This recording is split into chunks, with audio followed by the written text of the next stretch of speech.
ការធ្វើផែនការបង់ពន្ធអាជីវកម្មជាអ្វីការធ្វើផែនការបង់ពន្ធសម្រាប់អាជីវកម្មមិនមែនជាការគេចវេះពីការបង់ពន្ធនោះទេវាជាការគ្រប់គ្រងហិរញ្ញវត្ថុប្រកបដោយយុទ្ធសាស្ត្រដើម្បីឲ្យស្របច្បាប់កាត់បន្ថយការចំណាយមិនចាំបាច់ជៀសវាងការបង់ពន្ធខុសនិងបង្កើនការសន្សំសំចៃហេតុអ្វីត្រូវធ្វើផែនការបង់ពន្ធពេលរដូវកាលប្រកាសពន្ធមកដល់ទើបចាប់ផ្ដើមដោះស្រាយបញ្ហាពន្ធយឺតពេលហើយការធ្វើផែនការបង់ពន្ធជួយលោកអ្នកកាត់បន្ថយ stress និងការបង់ពិន័យច្រើនស្មើនឹងការបង្កើនភាពជោគជ័យក្នុងអាជីវកម្ម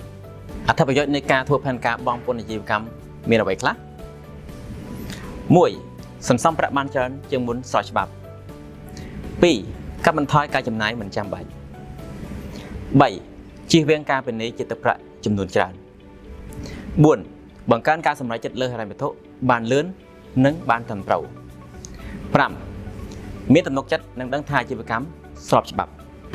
សូមកុំរងចាំរហូតដល់ពេលយឺតពេកសូមឲ្យអ្នកជំនាញយើងខ្ញុំជួយលោកអ្នកធ្វើផែនការពន្ធដារអាជីវកម្មឲ្យលោកអ្នកបានត្រឹមត្រូវឥឡូវនេះ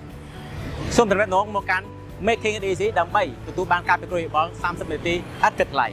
Making it easy, your trusted partner.